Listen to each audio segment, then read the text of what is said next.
تو تم ناکام رہیں۔ نگی کے کال وصول نہ کرنے پہ پاشا اس کی کوٹھی پہ پہنچ گیا۔ اس کے سامنے بیٹھتے ہوئے بغیر کسی تمہید کے اس نے پہلا فقرہ یہی کہا تھا۔ تمہیں کیسے پتہ چلا؟ دماغ میں جھوٹ کو ترتیب دیتی نگی نے حیرانی سے پوچھا۔ کیا کہہ رہا تھا دادا؟ اس نے نگی کے استفسار کو کوئی اہمیت نہیں دی۔ کچھ خاص نہیں، میرے مسائل پوچھے، فائدہ پہنچایا اور یہ کہہ کے رخصت کر دیا کہ پاشا کو کہہ دینا کہ میں ساری رات اس کے ساتھ تھی۔ بھابھی سے بات ہوئی تھی؟ بس مصافحہ کیا تھا، ورنہ وہ تو مجھے دیکھتے ہی اس کی ایسی حالت ہو گئی تھی گویا اس نے موت دیکھ لی ہو۔ آنکھوں میں آنسو، کپ کپاتے ہونٹ، یقین مانو مجھے تو ترس آ رہا تھا اس کی حالت دیکھ کے۔ کسی کی محبت میں یوں پاگل ہو جانا بے وقوفی ہی تو ہے، چاہے مرد کبیر دادا جیسا ہی کیوں نہ ہو۔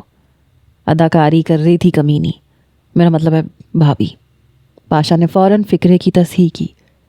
اگر اداکاری تھی تو آسکر ایوارڈ اس کا حق بنتا ہے۔ مجھ جیسی منجھی ہوئی اداکارہ بھی ایسی کارکردگی نہیں دکھا سکتی۔ پاشا نے منہ بنایا۔ تم بھی کبیر دادا کی طرح اس کی معصومیت سے متاثر ہو گئی۔ وہ ہے ہی معصوم، صاف گو اور سیدھی سادی۔ اپنے تاثرات چھپانا اسے آتا ہی نہیں ہے، ورنہ ایک غیر لڑکی کے سامنے یوں نہ کرتی۔ اس کی حالت دیکھ کے کبیر دادا نے کیا رد عمل ظاہر کیا؟ کھویا کھویا گمسم لگ رہا تھا۔ گویا میرا اندازہ غلط نہیں تھا۔ نگی صاحب گوئی سے بولی، سچ کہوں تو تم ابھی تک کبیر دادا کی حالت کا اندازہ لگا ہی نہیں پائے۔ اس نے چند لمحے بھی مجھے صرف تمہاری وجہ سے برداشت کیا، ورنہ وہ کبھی بھی اس کی آنکھوں میں آنسو نہ آنے دیتا۔ گہرا سانس لیتے ہوئے پاشا نے کہا، جانتا ہوں کبیر دادا کے نزدیک میری حیثیت چھوٹے بھائی کی سی ہے، اور یہی وجہ ہے کہ میں انہیں برباد ہوتے ہوئے نہیں دیکھ سکتا۔ وہ معصوم کمینی بھابھی انہیں برباد کر دے گی اور میں ایسا نہیں ہونے دوں گا۔ بات بہت بڑھ گئی ہے پاشا، اب اس مسئلے کا سادہ حل یہی ہے کہ کبیر دادا کو اس کے حال پہ چھوڑ دو۔ نگی نے معقول مشورہ دیا۔ نہیں، ایک حل اور بھی ہے۔ پاشا نے ہاتھ میں تھامے گلاس سے باقی ماندہ شراب حلق میں انڈے لی اور جانے کے ارادے سے کھڑا ہو گیا۔ پیار، محبت اور عشق وغیرہ ایسی لا علاج بیماری ہے جو انسان کی صلاحیتوں کا بیڑا غرق کر دیتی ہے۔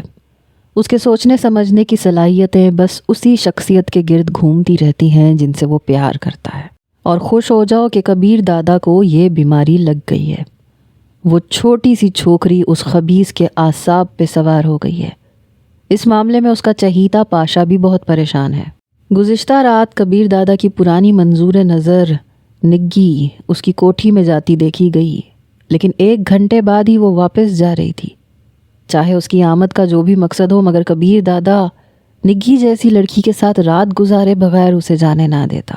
پر اس نے ایسا کچھ بھی نہیں کیا، کیونکہ وہ اس خبیث چھوکری پہ بری طرح سے فریفتہ ہے، اور اس کی اسی کمزوری کو ہم اپنے مقصد کے لیے استعمال کر سکتے ہیں۔ کیسے؟ وہ دونوں بیک وقت مستفسر ہوئے۔ ایس پی فخریہ لہجے میں بولا، اس کیسے کی تلاش میں نہ جانے کب سے اس خبیث کی نگرانی کروا رہا ہوں۔ یقیناً اس پہ ہاتھ ڈالنا نہایت مشکل تھا، لیکن اب اس نے خود ہی یہ موقع فراہم کر دیا ہے۔ اگر یہ رکھیل اس کی زندگی میں نہ آتی تو شاید میں یہ منصوبہ نہ بنا پاتا۔ اب پھوٹ بھی دو، نوشاد نے بے صبری کا اظہار کیا۔ اخلاق حسین بھی اشتیاق آمیز نظروں سے ایس پی کو دیکھ رہا تھا۔ کیا تم دونوں جانتے ہو کہ فصیح الدین شمشیر دادا کا ماموزاد بھائی ہے؟ اخلاق حسین بولا۔ اتنا تو معلوم تھا کہ فصیح الدین شمشیر دادا کا رشتہ دار ہے، مگر رشتے کی نوعیت جاننے کی زحمت میں نے کبھی نہیں کی۔ نوشاد نے بھی اس بات میں سر ہلاتے ہوئے اخلاق سے اتفاق کیا۔ چلو میں نے بتا دیا نا، اب منصوبہ یہ ہے کہ اگر کبیر دادا فصیح الدین کو اپنی رکھیل کی وجہ سے قتل کر دیتا ہے تو ہمیں شمشیر دادا کو بلانے کی ضرورت نہیں پڑے گی، بس اس تک یہ اطلاع پہنچانے سے مسئلہ حل ہو جائے گا۔ بہت اچھی سوچ ہے، مگر یہ ہوگا کیسے؟ یوں ہی خامخواہ تو کبیر دادا اتنا بڑا قدم نہیں اٹھانے والا۔ ایس پی معنی خیز انداز میں بولا، اگر فصیح الدین اس کی لاڈلی کو اغوا کر کے اس کے ساتھ رنگ رلیاں منا رہا ہو اور کبیر دادا عین موقع پہ پہنچ جائے تو اندازہ لگاؤ کیا ہوگا۔ نوشاد نے کہا، سوال تھا کہ یہ ہوگا کیسے؟ فصیح الدین عرف فاسی ہتھ چھوڑ اب ہر شب اتوار اپنی ایک مخصوص کوٹھی میں گزارتا ہے جو اس کا خفیہ عیاشی کا اڈا ہے۔ رات کے 8 بجے وہ وہاں پہنچ جاتا ہے۔ اس کے خاص آدمی نے وہاں ایک خوبصورت لڑکی پہنچائی ہوتی ہے۔ پچھلے چند برسوں میں اس نے ایک اتوار کی شب بھی ناغہ نہیں کیا، تو وہ دونوں ابھی تک اس کی بات سمجھے نہیں تھے۔ اگر کبیر دادا کی رکھیل کو فصیح الدین کی کوٹھی میں پہنچا دیا جائے اور پھر کبیر دادا کو مطلع کر دیا جائے کہ اس کی چھمک چھلو اس وقت کہاں ہے اور کس حال میں ہے، ایس پی نے جان بوجھ کے فکرہ ادھورا چھوڑ دیا۔ اخلاق حسین جھلا کے بولا، یار پولیسیے، میں دیوار کو ٹکر مار دوں گا۔ اتنا سسپینس پھیلانے کے بجائے اگر مکمل منصوبہ ایک بار میں بیان کر دو تو شاید ہمارے دماغوں پہ اتنا بوجھ نہ پڑے۔ ایس پی نے زوردار کہا لگاتے ہوئے کہا، اچھا سنو، کبیر دادا کی لاڈلی ہر دوسرے تیسرے دن کبیر دادا کے گھر سے نکلنے کے بعد اپنی ماں کو ملنے اپنے گھر جاتی ہے اور اس کی آمد سے پہلے واپس آ جاتی ہے۔ گھر جاتے ہوئے اس کے ہمراہ صرف ڈرائیور ہوتا ہے اور وہ بھی اسے گھر چھوڑ کے واپس آ جاتا ہے۔ اس وقت اسے اغوا کر کے فصیح الدین کے عیاشی کے اڈے پہ پہنچانا نہایت آسان ہوگا۔ ضروری تو نہیں ہے کہ وہ ہفتے کے دن ماں کو ملنے جائے۔ نوشاد آفریدی نے قطع کلامی کی۔ کیا میری بات مکمل ہو گئی؟ ایس پی خشمگین نظروں سے اسے گھورا۔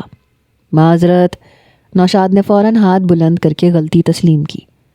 خیر، میرے کہنے کا مطلب ہے کہ وہ کبھی تو ہفتے کے دن جائے گی، ہم اسی دن منصوبہ طے کر لیں گے، اور اگر تم دونوں سے صبر نہیں ہو سکتا تو اس ہفتے کو اس کی ماں سے کال کروا کے بھی اسے بلوایا جا سکتا ہے۔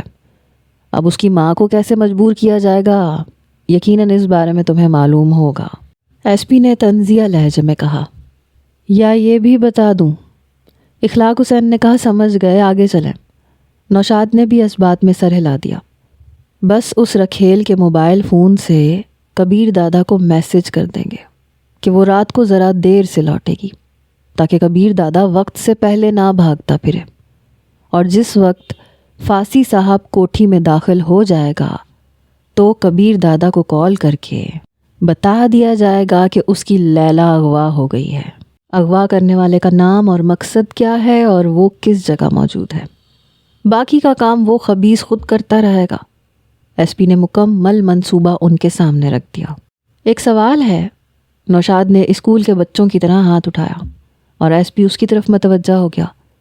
یقیناً اس سے پہلے فصیح الدین کے پاس پہنچائی جانے والی لڑکیاں اپنی مرضی سے اور منہ مانگا معاوضہ وصول کر کے وہاں آتی ہوں گی۔ کیا ایک بندھی ہوئی لڑکی کو دیکھ کے وہ حیران نہیں ہوگا؟ اب یہ تو ناممکن ہے کہ کبیر دادا کی رکھیل اسے دیکھتے ہی ہنستی مسکراتی اس کے گلے لگ جائے۔ اگر ایسا ممکن ہوتا تو میں ضرور اسے اغوا کروانے کی کوشش کرتا۔ ہم جتنا بھی اس کی کردار کشی کریں، مگر حقیقت تو یہ ہے کہ وہ ایک گھریلو سادہ اور معصوم سی لڑکی ہے۔ دنیا بہت آگے ترقی کر گئی ہے آفریدی صاحب۔ آج کل ایسے نشے کا حصول کوئی مشکل کام نہیں ہے جو آدمی کو بظاہر ہوش میں رکھتے ہوئے بھی ماحول کا ادراک نہیں ہونے دیتا، اور شراب کی خالی بوتل اور گلاس میز پہ رکھ کے فصیح الدین کو یہ تاثر دیا جا سکتا ہے کہ اس کی آمد سے پہلے لڑکی نے کافی شراب نوشی کی ہے، اس لیے ہوش مندی کی باتیں نہیں کر رہی۔ باقی فصیح الدین نے اسے کاروبار کے مشوروں کے لیے تو طلب نہیں کیا کہ اس کی ہوش مندی سے کوئی غرض رکھے۔ تو اس سینچر کو منصوبے پہ عمل کیا جائے گا یا انتظار کرو گے کہ وہ چھمک چھلو کب ہفتے کے دن گھر جاتی ہے؟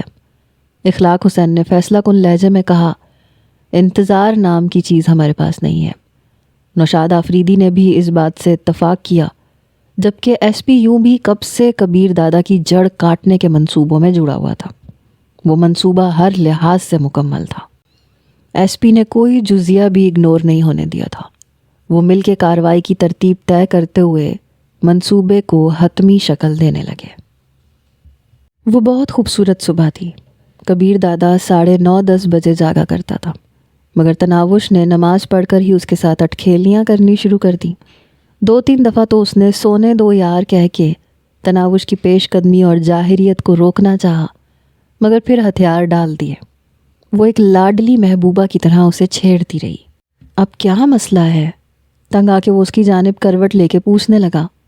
کچھ بھی نہیں، بس بور ہو رہی تھی، سوچا تھوڑی باتیں کر لیں۔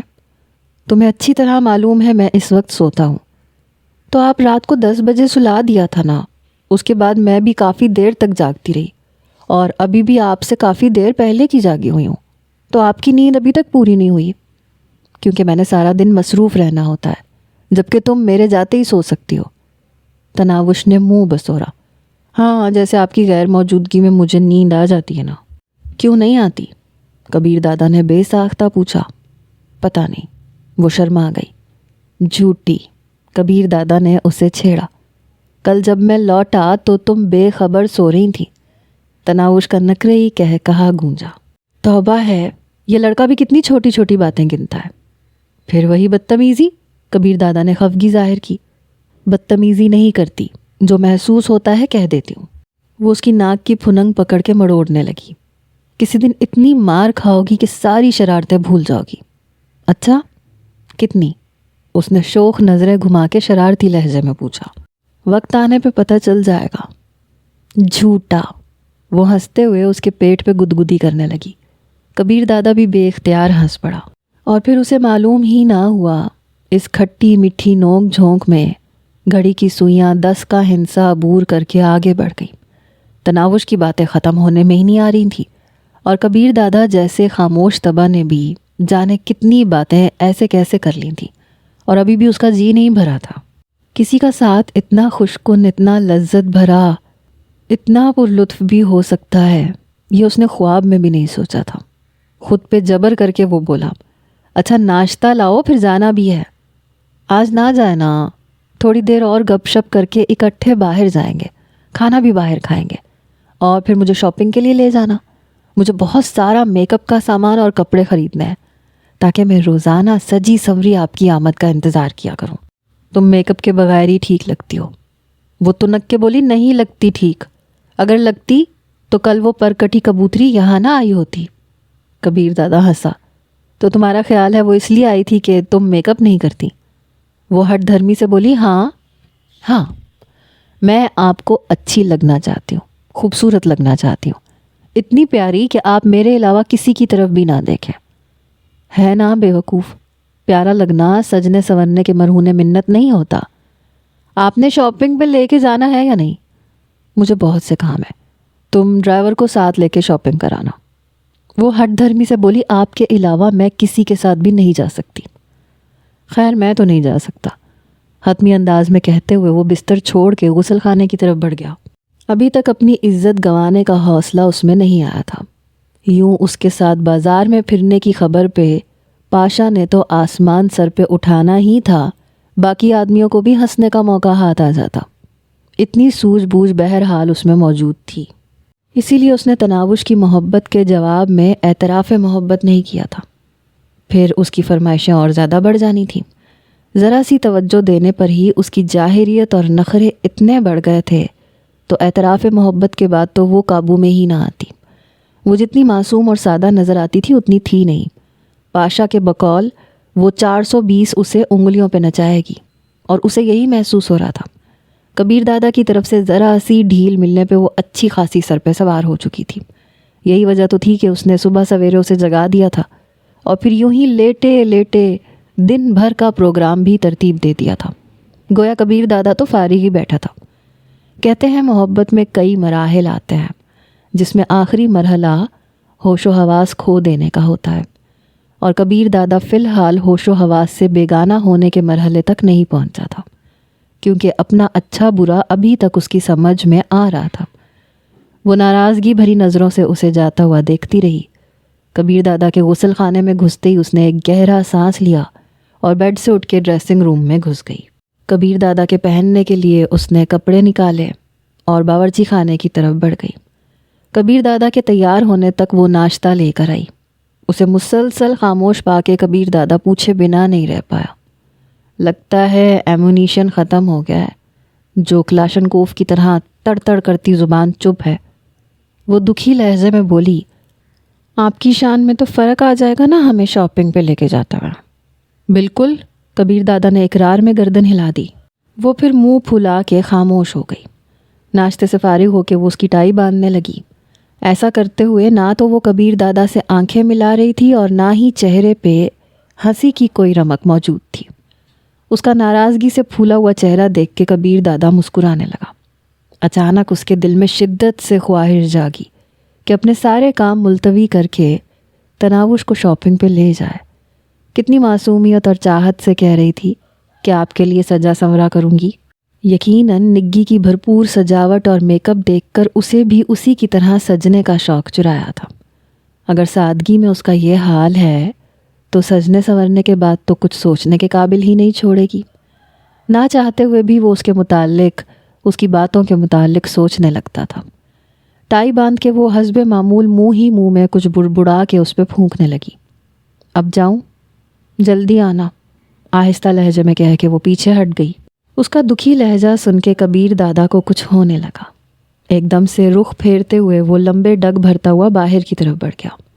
کار میں بیٹھ کے بھی اس نے پیچھے مڑ کے نہیں دیکھا۔ وہ جادوگرنی اس کے اعصاب پہ سوار ہونے لگی تھی۔ خفیہ اڈے پہ پہنچتے اسے تھوڑی سی دیر ہوئی تھی کہ تناوش کی کال آنے لگی۔ وہ چاہ کے بھی اس کی کال کو نظر انداز نہ کر سکا۔ جی، اس نے لہجے میں بے اعتنائی سمونے کی پوری کوشش کی۔ امی جان کی طبیعت خراب ہے، اگر اجازت ہو تو گھر سے ہو آؤں؟ چلی جاؤ، بلکہ ایسے ہے کہ 1-2 دن ان کے پاس ہی گزار لو۔ کبیر دادا اسے احساس دلانا چاہتا تھا کہ اسے تناوش کی اتنی بھی ضرورت نہیں تھی۔ وہ فوراً سے بولی، میں لوٹ آؤں گی نا، اماں جی کی طبیعت اتنی زیادہ بھی خراب نہیں ہے، اور پھر آپ کو بھی تھوڑا مسئلہ بنے گا۔ وہ بے پرواہی سے بولا، مجھے کیا مسئلہ بنے گا؟ چھوٹا بچہ تو نہیں ہوں، تم سے پہلے بھی تو زندگی گزر رہی تھی۔ اچھا ٹھیک ہے۔ اس کی بے اعتنائی پہ وہ جیسے بجھ سی گئی۔ کبیر دادا اس کی جانب سے کسی شوخ اور شرارتی فکرے کی توقع کیے بیٹھا تھا۔ اس کا اداسی بھرا لہجہ اسے دکھی کر گیا۔ وہ بات جاری رکھتے ہوئے بولا، اور ہاں، الماری کی چابی یاد سے تپائی پہ رکھ دینا۔ جی نہیں، ایک بوتل نکال کے ریک پہ رکھ جاؤں گی، دوسری بوتل کل دوبارہ آ کے نکال کے پھر دوبارہ لوٹ جاؤں گی۔ اس کے لہجے کی شوخی لوٹ آئی تھی۔ اطمینان بھرا سانس لیتے ہوئے وہ بولا، جانتی ہو میں تمہیں مس مصیبت کیوں کہتا ہوں؟ اس لیے کیونکہ میں ہوں ہی مصیبت۔ اس کے نکرئی کہے نے کبیر دادا کی سماعتوں میں رس گھولا۔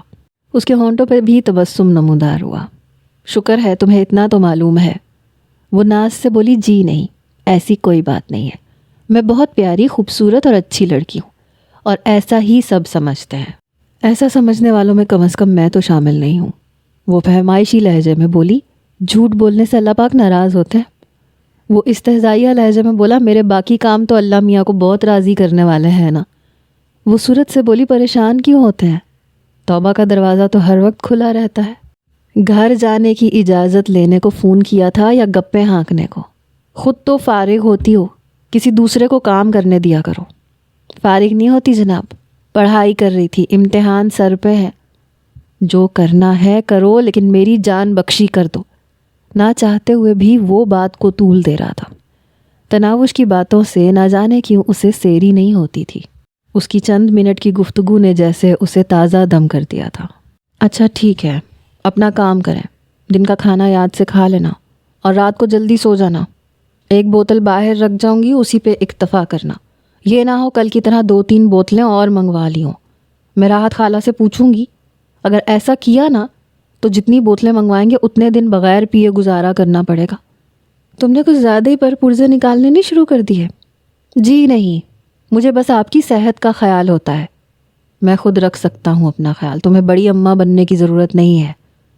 پتہ ہے جب آپ غصہ کرتے ہیں نا، فکرہ ادھورا چھوڑتے ہوئے اس نے زوردار کہا لگایا۔ نہ چاہتے ہوئے بھی کبیر دادا کے چہرے پہ مسکراہٹ نمودار ہو گئی۔ اچھا، ماں کے پاس جا رہی ہوں، شاید علاج وغیرہ کے لیے پیسوں کی ضرورت پڑ جائے، اس لیے کچھ رقم ساتھ لیتی جانا۔ موبائل فون میں ایزی لوڈ کروانے کے لیے تو 50 روپے ہے نہیں، آپ سے بات کرنے کے لیے بھی کمپنی سے ادھار لیا ہوا ہے۔ ماں کے پاس کون سے چیک لے کے جاؤں؟ وہ شرارتی انداز میں ہنسی۔ کبیر دادا کو اس کے لہجے میں طنز، گلے یا استہزائیہ ہنسی کی آمیزش بھی دکھائی نہیں دی۔ اس کے باوجود وہ خفیف سا ہو گیا۔ خوابگاہ کی دائیں دیوار میں جو شیر کی تصویر لگی ہے، اس کے نیچے ایک تجوری موجود ہے جس کے تالے کا نمبر 30-23-02 ہے۔ تجوری کھول کے جتنی رقم چاہیے ہو نکال لو۔ اس نے دلچسپی سے پوچھا، مطلب 2 دفعہ 302؟ آپ کی کار کا نمبر بھی یہی ہے نا؟ کبیر دادا کو اس کا مشاہدہ کافی گہرا لگا۔ ہاں، اور اب مجھے کچھ کام کرنے دو، خدا حافظ۔ یہ کہتے ہی اس نے تناوش کا جواب سنے بغیر رابطہ منقطع کر دیا۔ گزشتہ کل وہ کافی ضروری کام نمٹا چکا تھا اور آج اس کا ارادہ جلدی گھر لوٹنے کا تھا، مگر تناوش کے گھر چلے جانے کے بعد اس کا دل ہی نہیں کر رہا تھا گھر لوٹنے کو۔ سپہر کو اس نے پاشا کو کال کر کے اپنے پاس بلا لیا۔ تھوڑی دیر بعد وہ اس کے پاس بیٹھا تھا۔ پاشا صاحب، کیا ہو رہا ہے؟ وہی روز مرہ کام۔ کبیر دادا نے اشتیاق سے پوچھا، نگی سے ملاقات ہوئی تھی؟ آپ کا کیا خیال ہے؟ میں اتنا بچہ ہوں جو اس کے جھوٹ کا اعتبار کر لوں گا؟ پاشا نے منہ بنایا۔ ویسے مجھے عظیم سے رات 9:15 بجے اطلاع مل گئی تھی کہ نگی واپس چلی گئی ہے۔ کبیر دادا بیزاری سے بولا، یہ الو کے پٹھے میرے ملازم ہیں یا تمہارے؟ ان غریبوں کو اصل بات معلوم ہی نہیں ہے تو کیا رازداری رکھتے؟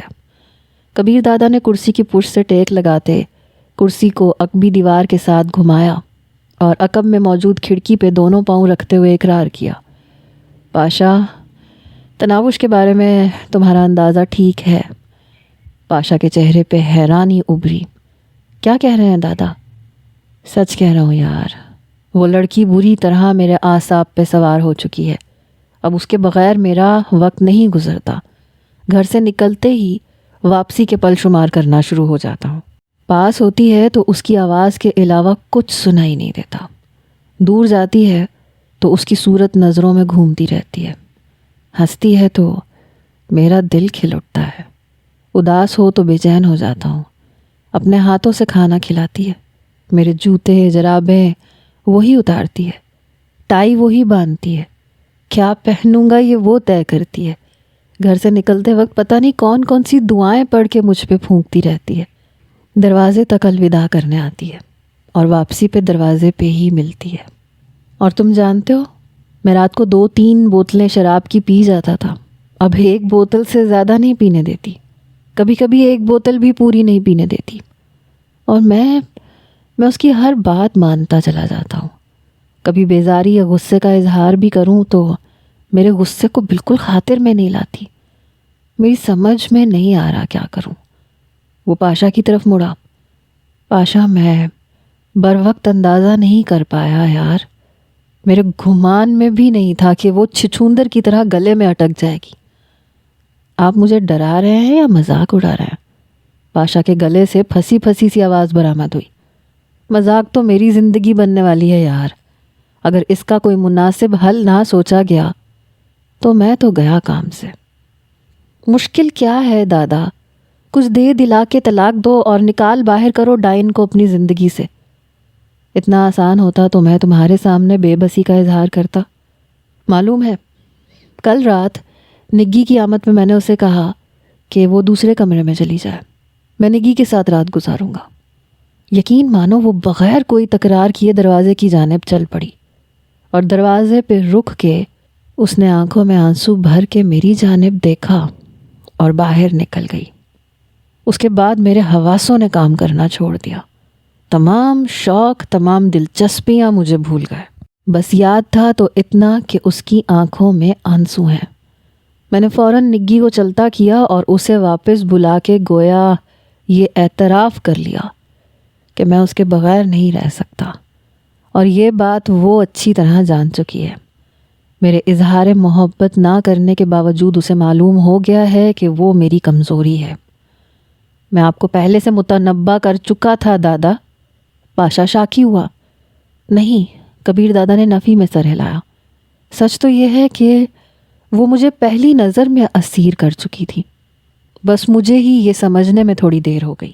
پہلی بار وہ مجھے اس وقت نظر آئی جب میں نے جسٹس ظہیر امجد کو ایک ہوٹل سے باہر روکا۔ وہ ایک جانب کھڑی ہماری گفتگو سن رہی تھی۔ کالج کے کپڑوں میں ملبوس وہ لڑکی مجھے بہت عجیب لگی، اور اس وقت میری حیرانی کی انتہا نہ رہی جب وہ میری کوٹھی پہ پہنچ گئی۔ عظیم جیسے تیز اور چالاک آدمی کو الو بنا کے مجھے خوابگاہ سے بلوا لیا۔ اس وقت مجھے تھوڑا سا شبہ ہوا کہ شاید وہ جسٹس ظہیر امجد کی طرف سے بھیجی گئی ہے، مگر جب اس نے اپنا تعارف کرایا تو پتہ چلا کہ معاملہ کچھ اور تھا۔ اسے ایک سڑک چھاپ گنڈے سے بھائی کی موت کا بدلہ لینا تھا، اور پھر اس نے خود کو بطور رشوت پیش کیا۔ بس شرط یہ رکھی کہ مجھے اس سے نکاح پڑھا کے گھر لانا ہوگا۔ مجھے معلوم ہی نہیں میں کیوں اس کی ساری شرائط مانتا چلا گیا۔ اب معلوم ہو رہا ہے کہ وہ اسی وقت میرے دل میں اتر چکی تھی۔ بظاہر میں خوبصورت اور پرکشش لڑکی کو چند دن اپنے بستر کی زینت بنانے کے لیے گھر لا رہا تھا، مگر در حقیقت میرے دل نے مجھے دھوکہ دیا، اور اب میں سمجھا ہوں تو کافی دیر ہو چکی ہے۔ دادا، میں جانتا ہوں کہ آپ کے تجربے اور سمجھداری کے سامنے میری حیثیت ایک بچے سے بڑھ کے نہیں ہے، لیکن عورت کے معاملے میں آپ اتنا نہیں جانتے، کیونکہ اس سے پہلے آپ کا واسطہ ہی ایسی کسی لڑکی سے نہیں پڑا۔ البتہ میں جانتا ہوں ان عورتوں کی چالوں کو، ڈھکوسلوں کو، ان کی مکاریوں کو۔ یہ ڈائن بس اپنا فائدہ دیکھ کے آپ کو چمٹی ہوئی ہے۔ اس کمینی کا محبت جتانا، چاہت کا اظہار کرنا، خدمتوں سے متاثر کرنا، آپ کی ضروریات کا خیال رکھنا وغیرہ، یہ تمام عیاشی کی زندگی کے حصول کی کوشش ہے۔ میں مانتا ہوں کہ آپ خوبصورت ہیں اور عورت ذات کے لیے کشش رکھتے ہیں، مگر آپ سے آدھی عمر کی ڈائن کا یوں ایک دم آپ کی محبت میں مبتلا ہو جانا، یہ کوئی چال تو ہو سکتی ہے، محبت نہیں ہو سکتی۔ کبیر دادا نے اسے ڈانٹا۔ کتنی بار کہا ہے اس کے لیے یوں گھٹیا الفاظ استعمال مت کیا کرو۔ سوری۔ پاشا کا ندامت ظاہر کرنا بالکل مصنوعی تھا۔ کاش میں تمہارے اندازے کو صحیح مان سکتا۔ کبیر دادا کے لہجے میں شامل بے بسی پاشا کو پریشان کر گئی۔ اس نے پوچھا، اچھا آپ کیا چاہتے ہیں؟ اس کو خوش دیکھنا چاہتا ہوں، ہنستا، مسکراتا، کہے لگاتا دیکھنا چاہتا ہوں۔ دنیا کی تمام نعمتیں اس کے قدموں میں ڈھیر کر دینا چاہتا ہوں، اور جو وہ چاہتی ہے میں وہی چاہتا ہوں۔ اور پتہ ہے، آج میں نے اسے خوابگاہ میں موجود تجوری کا نمبر بھی بتا دیا کہ اسے جتنی رقم چاہیے ہو وہاں سے لے لیا کرے۔ حالانکہ تجوری کے بارے میں نے آج تک تمہارے علاوہ کسی پہ اعتبار نہیں کیا۔ دادا، آپ کو معلوم ہے کہ عورت ذات اپنا مقصد پورا کرنے کے بعد کس طرح مرد کے پاؤں سے زمین کھینچتی ہے؟ اس وقت وہ نہ جینے کے قابل رہتا ہے، نہ مرنے جوگا۔ اور یاد رکھنا، جلدی آپ کی تجوری کو اس نے خالی کر دینا ہے۔ خوددارا اس وقت مجھے مورد الزام نہ ٹھہرانا کہ پاشا نے آپ کی تجوری خالی کی ہے۔ وہ بالکل بھی ایسی نہیں ہے۔ دھوکہ دینا اس معصوم کو آتا ہی نہیں ہے۔ یقیناً میں نے اس کی آنکھوں میں محبت اور چاہت کے علاوہ کچھ نہیں دیکھا۔ اس کی ہر ادا، ہر عمل چیخ چیخ کے اس کے دل میں چھپی محبت کا اعلان کرتا ہے۔ پاشا نے دریافت کیا، اگر وہ ڈائن، میرا مطلب ہے بھابھی، خود ہنسی خوشی آپ کو چھوڑ کے چلی جائے تو؟ اسے خشمگین نظروں سے گھورتے ہوئے کبیر دادا نے کہا، اگر ایسا ہو جائے تو منہ مانگا انعام دوں گا تجھے۔ پاشا نے کہا، یاد رکھنا، مکرنے نہیں دوں گا۔ وعدہ رہا، مگر یہ خیال رہے کہ اسے کوئی نقصان نہیں پہنچنا چاہیے۔ اسے ذرا سی خراش لگنا بھی مجھے گوارا نہیں۔ مگر مجھے یقین ہے کہ کمینی بھابھی کو آپ کی موت سے بھی کوئی فرق نہیں پڑنے والا، الٹا ترکے میں ملنے کی خوشی میں ناچتی پھرے گی۔ بس اس کا یہ روپ مجھ پہ آشکار کر دو۔ جتنی رقم خرچ ہوتی ہے پرواہ نہیں، دولت، بنگلہ، کاریں، جو چیز اسے چاہیے دے دو، بس وہ مجھے خود آ کے صرف اتنا کہہ دے کہ وہ طلاق چاہتی ہے۔ اس کی آنکھوں میں موجود ہلکی سی ندامت سے مجھے سکون مل جائے گا۔ اس کے بعد تم اسے کسی دوسرے شہر منتقل کروا دینا تاکہ وہ نوشاد آفریدی وغیرہ کی انتقامی کارروائی سے بچ جائے۔ پاشا اطمینان بھرے یقین کے ساتھ بولا، آپ فکر ہی نہ کریں، بس چند دن دے مجھے یقین ہے وہ منت کر کے اپنی جان چھڑوائے گی۔ کبیر دادا آنکھیں بند کر کے وہ فکر تصور کی آنکھ میں لانے لگا جو تناوش نے اس سے جان چھڑانے کے ضمن میں بولنے تھے۔ اگر پاشا کے تئیں وہ اتنی ہی چالاک اور مکار تھی تو لازماً اپنے عمل کی توجیہ اس کے پاس موجود ہوتی، مگر کوشش کے باوجود اسے تناوش کے منہ سے ایسا کوئی فکرہ واہ ہوتا دکھائی نہ دیا۔ وہ پہلے کی طرح شوخی اور شرارت بھرے انداز میں اس کا ساتھ مانگنے پہ مصر نظر آ رہی تھی۔ اسے خیالوں میں گم پا کے پاشا خاموشی سے اٹھ کے باہر نکل گیا۔ ارے اتنی بیمار تو نہیں تھی میں کہ تم بھاگی چلی آئیں، تناوش کو دیکھ کے بشرا کہنے لگی۔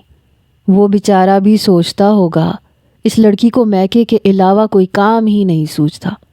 اگر بلانا نہیں تھا تو طبیعت کی خرابی کا کیوں بتایا تھا؟ اب اتنی بھولی بن رہی ہیں. وہ سرہانے کی جانب بیٹھ کے ماں کا سر دبانے لگی. اطلاع دینے کا مطلب بلانا ہوتا ہے؟ ہاں نا. وہ ماں کے ماتھے پہ جھک گئی. اچھا، آپ نے ان سے پوچھا تھا یا ویسے ہی بھاگی چلی آئی ہو؟ پہلے دن بغیر بتایا آئی تھی، خفا ہو رہے تھے. اب ضرور پوچھتی ہوں. تم پہ صحیح روب جمایا ہوا ہے. اس کا مطلب ہے کافی اچھا آدمی ہے. وہ بہت اچھے ہیں ماں جی. ابھی پتہ ہے اپنی تجوری کا نمبر بتا کے مجھ سے کہہ رہے تھے کہ جتنی رقم چاہیے ہو نکال لو. تو تمہیں پیسے دینے سے وہ اچھا ہو گیا؟ بشرا نے منہ بنایا. شاپنگ کے لیے تو ساتھ لے جا نہیں سکا کبھی. ماں جی تنگ نہ کیا کریں. نہ مانو، بشرا بے پرواہی سے بولی. تناوش منہ ٹیڑھا کر کے بولی، ایک جھوٹی تسلی نہیں دے سکتی اور کہتی ہیں ماں نہیں سہیلی ہوں. بشرا ہنسی. جھوٹ کا فائدہ؟ بس مجھے اچھا نہیں لگتا کوئی ان کے خلاف بات کرے. اچھا اب آ ہی گئی ہو تو چائے ہی لے آؤ. تناوش سر ہلاتی ہوئی باورچی خانے کی طرف بڑھ گئی. ماں کے لیے چائے بنا کے وہ گھر کے کام کرنے لگی. بشرا سو گئی تھی. گھر کے کاموں سے فارغ ہو کے اس نے سونے کی کوشش کی مگر نیند اس کی آنکھوں سے کوسوں دور تھی. لیٹتے ہی کبیر دادا کا وجیح چہرہ آنکھوں کے سامنے نمودار ہوا اور اس کے ہونٹوں پہ مسکراہٹ چھا گئی. کبھی تو مان لوگے کہ میں آپ کو اچھی لگتی ہوں. وہ خیالوں ہی خیالوں میں اس سے وہ باتیں کرنے لگی جو ابھی تک سامنے نہیں کر پائی تھی. رات کے کھانے پہ اس نے 1-2 نوالوں کے بعد ہاتھ کھینچ لیا. بشرا نے پوچھا کیا ہوا؟ جی نہیں چاہ رہا ماں جی. بشرا مانی خیز لہجے میں بولی، اس نے تو ڈٹ کے کھا لیا ہوگا. تو وہ چڑھتے ہوئے بولی، میری بلا سے. ناک منہ چڑھاتے ہوئے بشرا کھانا کھاتی رہی. اس کی طبیعت اب بہتر تھی. عشاء کی نماز پڑھ کے وہ سونے کے لیے لیٹ گئی. اپنی اور ماں کی چارپائی اس نے صحن میں ہی لگا لی. ماں جی کیا مرد کبھی محبت کا اعتراف کرتے ہیں؟ بشرا ہنسی. ہاں، جنہیں کسی سے محبت ہو جائے وہ 1 منٹ نہیں لگاتے. یہ تو ہے ہی مردوں کا شعبہ. عورتیں بیچاری تو بس شرما کے چہرہ جھکا لیتی ہیں اور اس کا اظہار محبت ہو جاتا ہے. تو وہ کیوں اپنی محبت چھپاتے ہیں؟ اسے محبت ہوگی تو اظہار کرے گا نا. بشرا نے اسے چھیڑا. ضروری تو نہیں ہے کہ ہر خوبصورت لڑکی سے محبت ہو جایا کرے. وہ بس اپنی محبت چھپاتے ہیں ورنہ میری ہر بات مانتے ہیں. بس تھوڑا سا بیزاری کا اظہار کرتے ہیں. صاف ظاہر ہے وہ تم سے جان چھڑوانا چاہتا ہے. آپ سے تو بات کرنا ہی فضول ہے. اس نے خفا ہو کے ماں کی جانب پیٹھ موڑ لی. بشرا ہنسی. خفا کیوں ہو رہی ہو؟ آپ بس مجھے تنگ کر رہی ہیں. بشرا نے اپنی مسکراہٹ دباتے ہوئے کہا. شاید اس نے کبھی کسی سے محبت نہیں کی، اس وجہ سے اسے معلوم ہی نہیں ہے کہ محبت کیسے کی جاتی ہے. ہاں نا، یہ بات ہے ماں جی. اس نے فوراً ماں کی جانب رخ پھیرا. تو تم کس کالج میں محبت کی کلاسیں حاصل کرتی رہی ہو؟ کیا مطلب؟ وہ حق لائی. بالشت بھر کی ہو تم اور تمہیں محبتوں کے بارے میں خوب معلوم ہے. وہ تم سے دگنی عمر کا ہو کے بھی کچھ نہیں جانتا. بڑی آئی محبت پڑھانے والی پروفیسر. بشرا نے اسے لتاڑا. سو جائے ماں جی، مجھے نیند آ رہی ہے. وہ منہ بسور کے لیٹ گئی. بشرا کھلکھلا کے ہنسی. سچ سننا اتنا بھی آسان نہیں ہوتا. وہ چلائی. اب آپ سے ملنے نہیں آؤں گی، سمجھی آپ؟ ارے میری شہزادی خفا ہو گئی. بشرا نے اسے پچکارا. نہیں ہوں میں شہزادی. اگر خوبصورت ہوتی تو وہ یہ نہ کہتے کہ 2-3 دن گھر پہ گزار لو. انہیں ذرا بھی تو محبت نہیں ہے مجھ سے. ارے ایسا کچھ نہیں ہے، میں مذاق کر رہی تھی. بشرا نے اسے تسلی دیتے ہوئے کہا. یہ کہاں ممکن ہے کہ میری شہزادی کسی کو پیاری نہ لگے. آپ بس مجھے جھوٹی تسلی دے رہی ہیں. اچھا اگر آج رات اس کی کال آ گئی، بے شک کچھ بھی کہے یا پوچھے، تو سمجھ لینا کہ وہ تم سے محبت کرتا ہے اور تمہیں یاد کر رہا ہے. دوسری صورت میں تمہاری سمجھ میں آ جانا چاہیے کہ دیوار سے سر پھوڑ رہی ہو. اس نے فوراً تکیے کے نیچے رکھا موبائل فون اٹھا کے اپنی چھاتی پہ رکھ لیا. اس کے ساتھ ہی وہ اس کی کال آنے کی دعائیں کرنے لگی.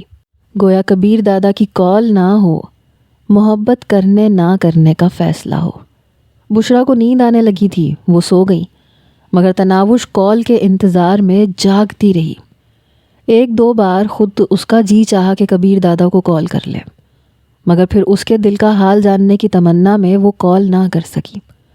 گاہے گاہے وہ موبائل کی اسکرین جلا کے وقت بھی دیکھ لیتی۔ ہندسوں نے 1:45 ہونے کا اعلان کیا۔ ایک دم اس کا دل رونے کو کرنے لگا، اور اس سے پہلے کہ وہ باقاعدہ رونے کا آغاز کرتی، اچانک اسے گلی میں کسی کی کار کی آواز سنائی دی۔ کاش یہ اس کی کار ہوتی، اس کے دل کی گہرائیوں سے دعا نکلی۔ اچانک کار اس کے گھر کے سامنے رک گئی۔ تناوش کا دل یوں دھڑکنے لگا جیسے پسلیاں توڑ کے باہر نکل آئے گا۔ اسی وقت گلی میں کتوں کے بھونکنے کی زوردار آواز بلند ہوئی۔ بشرا کی آنکھ بھی کھل گئی۔ وہ نیند میں ڈوبی ہوئی آواز میں پوچھنے لگی، یہ کمبخت اتنا زیادہ کیوں بھونک رہے ہیں؟ امی جان، کوئی کار دروازے پہ آ کے رکی ہے، مجھے شک ہے آپ کے داماد جی آئے ہیں۔ بشرا نے منہ بنایا۔ لوگ سوتے ہوئے خواب دیکھتے ہیں، تم نے جاگتے ہوئے یہی کام کرنا شروع کر دیا۔ اس سے پہلے کہ وہ ماں کی بات کا جواب دیتی، موبائل فون بجنے لگا۔ اسکرین پہ کبیر دادا کا نام جگمگا رہا تھا۔ فوراً کال وصول کرنے کا بٹن دبا کے اس نے خوشی سے بھرپور لہجے میں کہا، جی۔ اس کے ساتھ ہی ایک ہاتھ سے دوپٹہ اپنے سر پہ ٹھیک کرتے ہوئے وہ دروازے کی طرف بڑھ گئی۔ شام کی اذان کے وقت کبیر دادا گھر کی طرف لوٹ رہا تھا۔ میں شرط لگا سکتا ہوں آج نمازن پھر کہیں گئی تھی۔ امتیاز نے ساتھ بیٹھے بخش کو للکارا۔ مہربانی۔ بخش نے منہ بناتے ہوئے انکار میں سر ہلایا، اور امتیاز کہا لگا کے ہنس پڑا۔ ڈرائیور نے اس کا ساتھ دیا۔ گھر میں داخل ہوتے ہی اس کی کھوجتی نگاہیں ڈرائنگ روم کے دروازے کی طرف اٹھ گئیں۔ آج چوکھٹ پھر خالی تھی، لیکن گزشتہ کل اسے کم از کم یہ امید تو تھی کہ وہ خوابگاہ میں موجود ہوگی۔ آج تو یہ سہارا بھی چھن گیا تھا۔ صبح ناشتے کے بعد سے اس نے کچھ نہیں کھایا تھا، اس کے باوجود بھی اسے بھوک محسوس نہیں ہو رہی تھی۔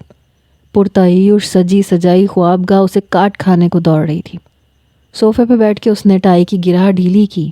محبت بھرے انداز میں یہ کام کرنے والی اپنے گھر میں بیٹھی تھی۔ ٹائی اتار کے وہ بوٹوں کے تسمے کھولنے لگا۔ صبر کرو نا، میں کھولتی ہوں۔ اسے لگا وہ سامنے بیٹھی اسے ڈانٹ رہی ہے۔ بوٹ اتار کے وہ کافی دیر صوفے سے ٹیک لگائے خاموش بیٹھا رہا۔ اسی دوران دستک دے کے راحت خالہ اندر داخل ہوئیں۔ صاحب جی کھانا لگاؤں؟ نہیں، تھوڑی دیر بعد کھاؤں گا۔ وہ سر ہلاتے ہوئے باہر نکل گئیں۔ کبیر دادا بھی تھکے تھکے انداز میں کھڑا ہو گیا۔ قمیض کے بٹن کھولتے ہوئے اس کے دماغ میں دوبارہ ایک منظر ابھرا۔ جب تناوش کے بٹن کھولنے پہ اس نے کہا تھا، یہ بٹن میں ڈریسنگ روم میں جا کے بھی کھول سکتا ہوں۔ ہاں، مگر اس میں وقت صرف ہوگا، اور جب میرے جیسی پیاری بیوی موجود ہو تو آپ کو یہ سب کرنے کی کیا ضرورت ہے؟ آ جاؤ نا، وقت تو میرا بھی اب ضائع ہو رہا ہے۔ وہ خود کلامی کے انداز میں بڑبڑا کے رہ گیا۔ سوٹ اتار کے اس نے نیچے قالین پہ ہی پھینک دیا۔ خود ہی اٹھاؤ گی؟ اس کے دماغ میں ناراضگی بھری سوچ ابھری، اور وہ ٹریک سوٹ نکال کے پہننے لگا۔ تناوش کی آمد کے بعد سے وہ ایک مرتبہ بھی ورزش نہیں کر سکا تھا، حالانکہ ہفتے میں 2 دن وہ سخت قسم کی مشقتیں کیا کرتا تھا۔ اس مقصد کے لیے اس نے گھر کا ایک کمرہ باقاعدہ طور پہ جمنیزیم منتخب کر رکھا تھا، جہاں ورزش مشینیں اور ڈمبل اور ہاربل وغیرہ رکھے ہوئے تھے۔ ٹریک سوٹ پہن کے اس نے تناوش کے کپڑوں کی الماری کھولی۔ لمحہ بھر اس کے کپڑوں کو دیکھنے کے بعد وہ باہر نکل آیا۔ تھوڑی دیر بعد وہ پنچنگ بیگ پہ مکے برساتے ہوئے پسینہ پسینہ ہو رہا تھا۔ 1.5 گھنٹہ جم میں گزار کے وہ باہر نکل آیا۔ پسینہ خشک کر کے اس نے جوس پیا اور غسل خانے میں گھس گیا۔ نہا کے باہر نکلا تو راحت خالہ ایک بار پھر کھانے کا پوچھنے آئی ہوئی تھی۔ راحت خالہ، تم آرام کرو، میں باہر جا کے ہی کھا لوں گا۔ وہ جی صاحب جی کہہ کے واپس مڑ گئی۔ وہ بھی عظیم کو تیار ہونے کا کہہ کے باہر نکل آیا۔ خوابگاہ کے اندر اسے بالکل آرام نہیں آ رہا تھا۔ رات 12 بجے تک وہ یوں ہی مختلف اڈوں پہ جا کے وقت کاٹتا رہا۔ آج باہر بھی وقت نہیں گزر رہا تھا، حالانکہ اس سے پہلے 1-2 بجنے کا پتہ ہی نہیں چلتا تھا۔ اپنی خوابگاہ میں داخل ہو کے وہ ٹی وی دیکھنے لگا۔ صوفے سے ٹیک لگاتے ہوئے اس کی آنکھیں ریک کی جانب اٹھیں۔ اس کے اوپر رکھی بوتل کو دیکھتے ہی اس کے چہرے پہ تبسم کھلنے لگا۔ ٹی وی بند کر کے وہ بستر پہ لیٹ گیا۔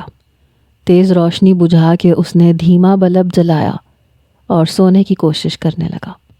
دن کو بھی وہ آرام نہیں کر سکا تھا، لیکن نیند اس کی آنکھوں سے کوسوں دور تھی۔ رہ رہ کے اس کی نظریں تناوش کی خالی پڑی جگہ کی طرف اٹھ جاتی۔ اس کے بغیر ایک ہی رات اس طرح گزر رہی ہے، ہمیشہ کے لیے چلی جائے گی تو کیا ہوگا؟ ایک روح فرسا سا خیال اس کے دماغ میں پیدا ہوا۔ شاید اس کی اصلیت کھل جانے پہ مجھے قرار آ جائے۔ اس نے خود کو تسلی دی۔ کافی دیر کروٹیں بدلنے کے بعد بھی وہ نیند کی دیوی کو منانے میں کامیاب نہیں ہو سکا۔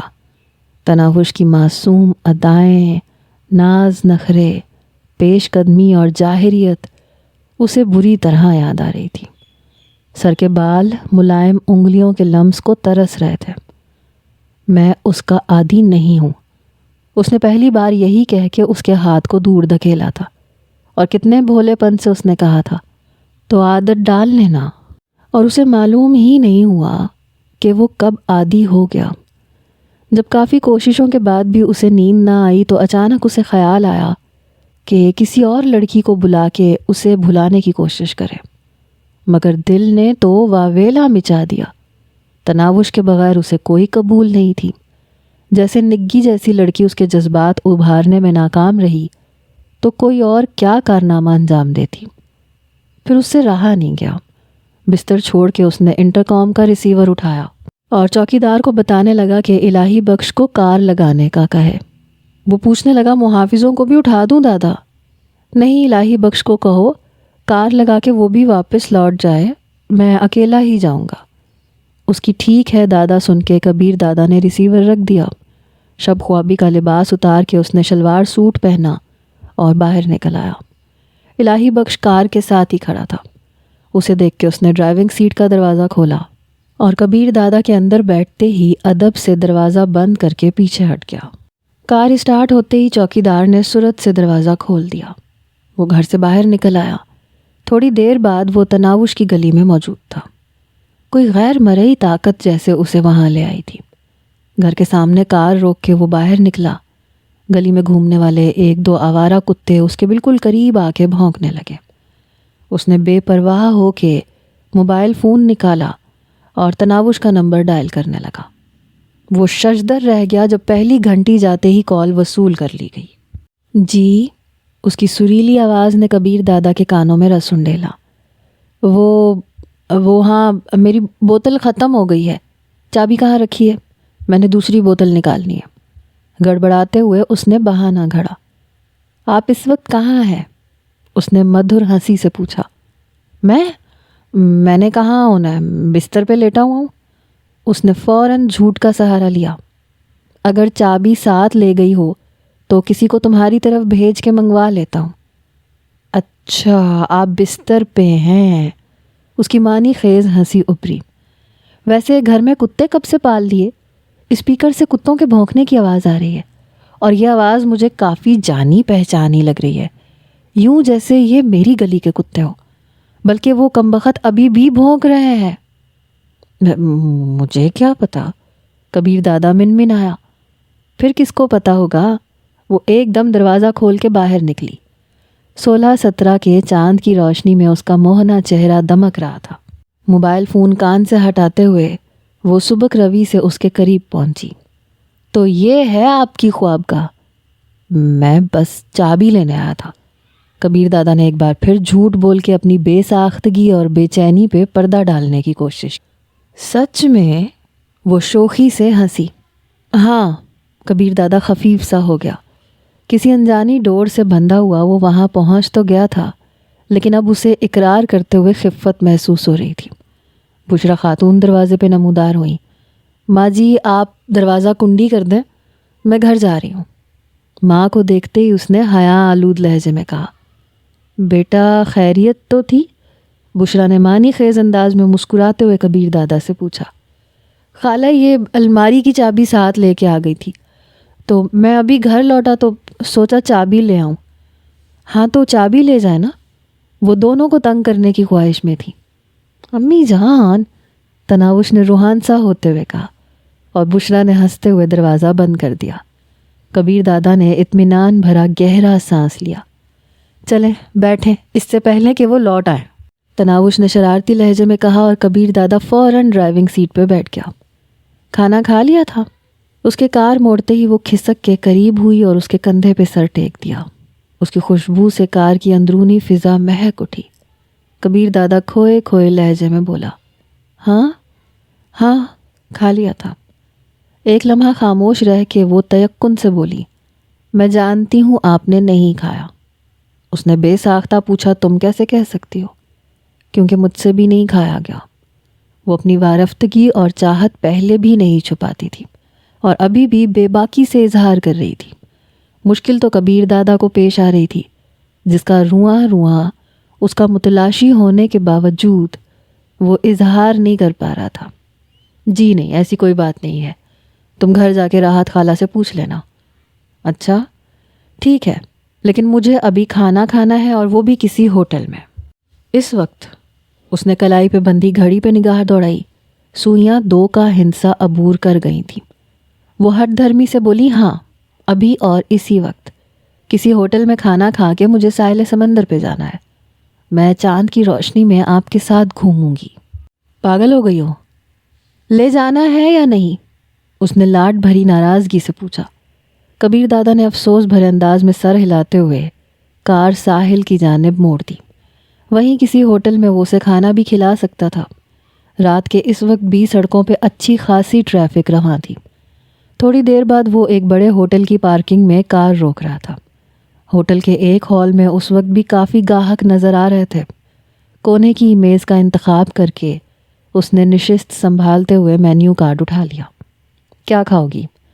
وہ شوخی سے بولی، کوئی ایسی چیز جو آپ اپنے ہاتھوں سے مجھے کھلا سکیں۔ مستیاں نہ کرو، یہ خوابگاہ نہیں ہے، یہ ہوٹل کا ہال ہے۔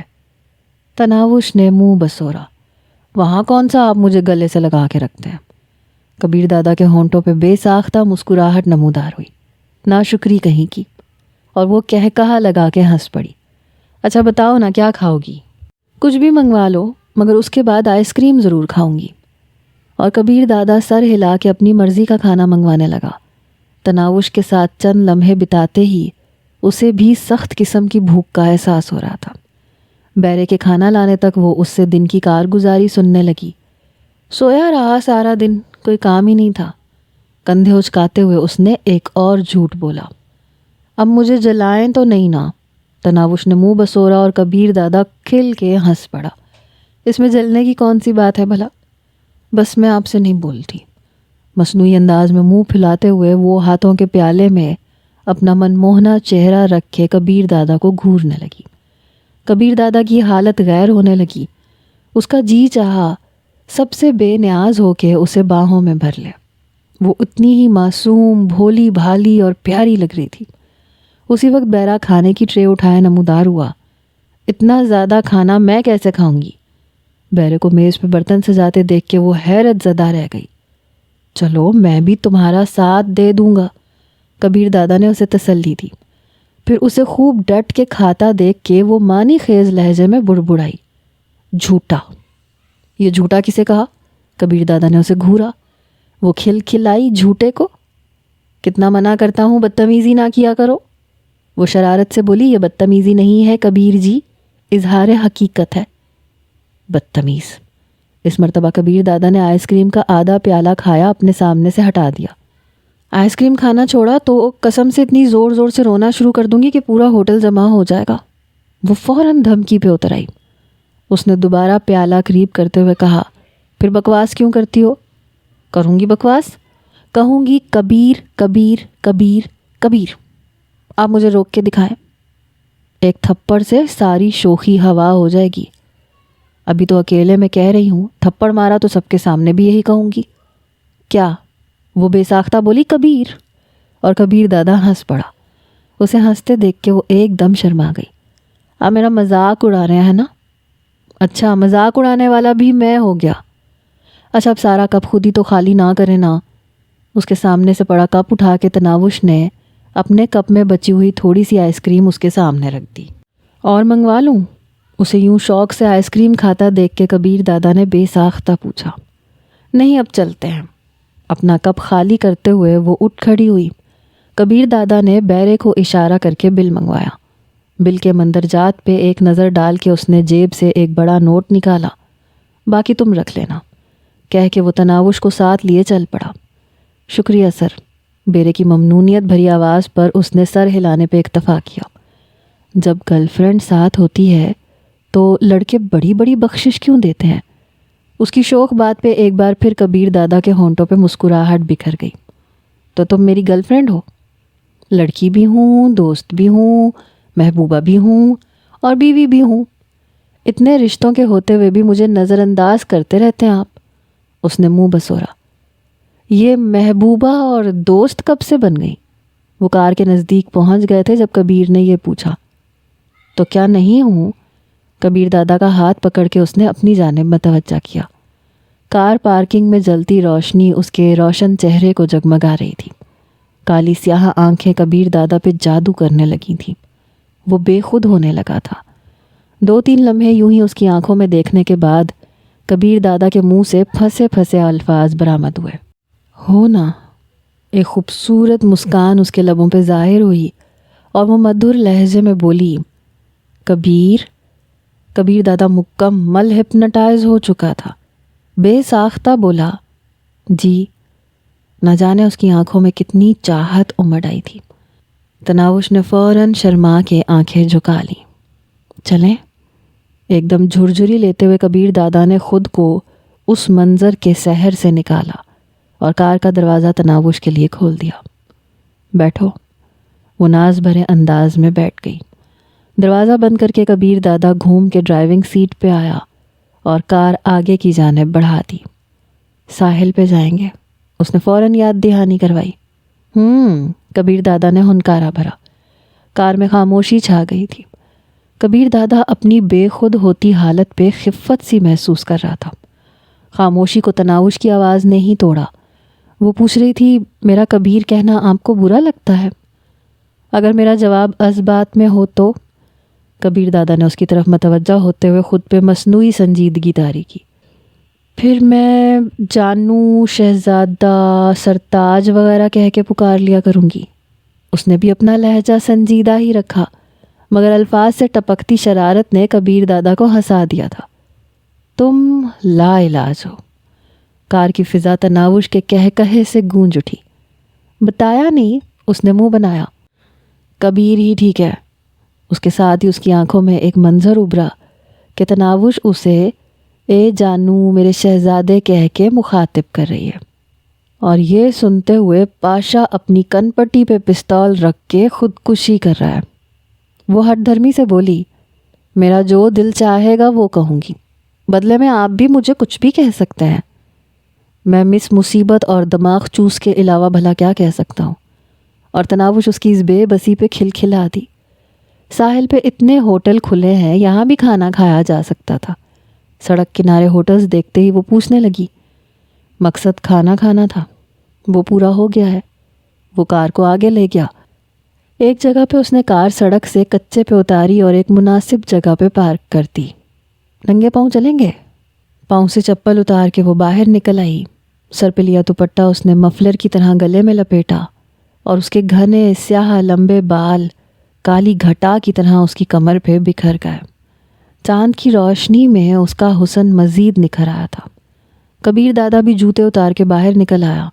وہ اس کا ہاتھ پکڑ کے پانی کی طرف بڑھ گئی۔ پاؤں سے پانی ٹکراتے اس نے شلوار کے پائنچے اوپر کر لیے۔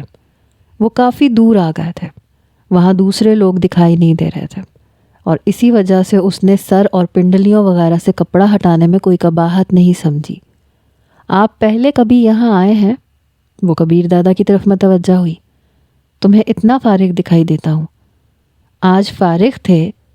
اس سوال کا مقصد؟ وہ چڑ گیا۔ وہ لاڈ سے بولی، آپ سے یہ منوانا کہ میں آپ کو پیاری لگتی ہوں۔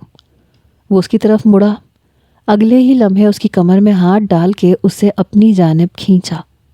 ہاں ہاں ہاں، لگتی ہو پیاری، بہت زیادہ۔ اور بھی کچھ پوچھنا ہے تو ایک بار ہی پوچھ لو۔ چاندنی میں نہائے ہوئے تناوش کے سحر انگیز وجود کے سامنے کبیر دادا نے ہتھیار ڈال دیے۔ اسے اپنا مقام، حیثیت اور شخصیت بھول چکی تھی۔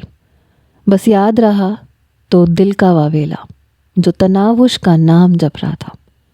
چھوڑے نہ، کوئی آ جائے گا۔ وہ ایک دم شرما گئی۔ اس کی شوخی اور تیز تراری کہیں کھو گئی۔ اسے تنگ کرنے کے لیے شاید کبیر دادا مزید پیش قدمی کرتا، مگر اسی وقت وہ روشنی میں نہا گئے۔ کوئی گاڑی سڑک سے اتر کر اسی طرف آ رہی تھی۔ تناوش تڑپ کے اس کی آغوش سے نکلی۔ تیز روشنی سے بچنے کے لیے انہوں نے چہروں کے سامنے ہاتھ پکڑ لیے۔ وہ جو کوئی بھی تھا کافی بد تہذیب اور اجڑ لگ رہا تھا۔ آنے والی گاڑی ان کی کار کے ساتھ رک گئی۔ تیز روشنی کے بجھتے ہی انہوں نے آنکھوں کے سامنے پکڑے ہاتھ ہٹائے۔ روشنی کا اثر ختم ہوتے ہی انہیں کھلی چھت کی جیپ کا ہیولا نظر آیا۔ اس میں 4 آدمی سوار تھے۔ نیچے اترتے ہوئے وہ بے ہنگم کہے لگا رہے تھے۔ تناوش کا دل ناخوشگوار انداز میں دھڑک رہا تھا۔ ہیولوں کو اپنی جانب رخ کرتا دیکھ کے تناوش فوراً گلے میں جھولتا دوپٹہ سر پہ لپیٹ کے چھاتی پہ پھیلانے لگی۔ ارے رومانوی سین تو ختم ہو گیا۔ ہیرو صاحب نے ہیروئن کو اپنے بازوؤں کے گھیرے سے آزاد کر دیا۔ ایک واہیات آواز تناوش کے کانوں میں پڑی اور اس نے فوراً کبیر دادا کا ہاتھ پکڑ لیا، گویا اس کا سہارا چاہ رہی تھی۔ وہ آوارہ گنڈوں کی کوئی ٹولی تھی جو اکیلے جوڑے کو دیکھ کے لوٹنے چلے آئے تھے۔ ایسے گروہ اکیلے آدمیوں کو لوٹنے کے ساتھ عورتوں کی عزت خراب کرنے میں بھی کوئی دقیقہ فروغ گزاشت نہیں کرتے۔ ڈر گئی ہو؟ آنے والوں سے بے نیاز وہ چاہت بھرے لہجے میں پوچھ رہا تھا۔ کبیر دادا کو ایسے سڑک چھاپوں سے کیا خوف ہو سکتا تھا جس کی ساری زندگی ایسے حالات کا سامنا کرتے گزری ہو۔ وہ نڈر لہجے میں بولی، نہیں، آپ کی موجودگی میں ذرا بھی ڈر نہیں لگتا۔ اگر تم سے کچھ نہیں ہو پا رہا تو اس بلبل کو ہمارے حوالے کر دو بھائی۔ وہ دور سے ہی اپنے اندر کی غلاظت کا اظہار کرتے ہوئے آ رہے تھے۔ اچھا، سب سے پہلے کون سا سورما اپنی طاقت کا مظاہرہ کرے گا؟ وہ 4-5 قدم دور تھے جب کبیر دادا کی اطمینان بھری آواز ابھری۔ آگے والے دونوں آدمی ٹھٹک کے رکے۔ اس کے ساتھ ہی انہوں نے گویا آنکھیں پھاڑ کے کبیر دادا کی جانب دیکھا۔ کبیر دادا، وہ ہکلاتی ہوئی اور پھنسی پھنسی آواز میں بولے۔ اگلے ہی لمحے دونوں کا جسم ریشے والے مریض کی طرح لرزنا شروع ہو گیا۔ عقب میں آنے والوں کے کانوں میں بھی جب کبیر دادا کی آواز پڑی تو وہ بھی ہکا بکا کھڑے رہ گئے۔ ان کی آواز سنتے اور شکل دیکھتے ہی کبیر دادا انہیں پہچان گیا تھا۔ وہ اس کے اپنے ہی آدمی تھے۔ تو تم لوگ رات کو یہ کام بھی کرتے ہو؟ ان کی طرف قدم بڑھاتے ہوئے کبیر دادا پھنکارا۔ معاف کر دیں دادا۔ آگے والے ہونٹوں پہ یہ الفاظ تھے کہ کبیر دادا کا ہاتھ گھوما۔ چہرے پہ پڑنے والا تھپڑ اسے ریت پہ اچھال گیا تھا۔ اس نے اٹھنے کی کوشش نہیں کی۔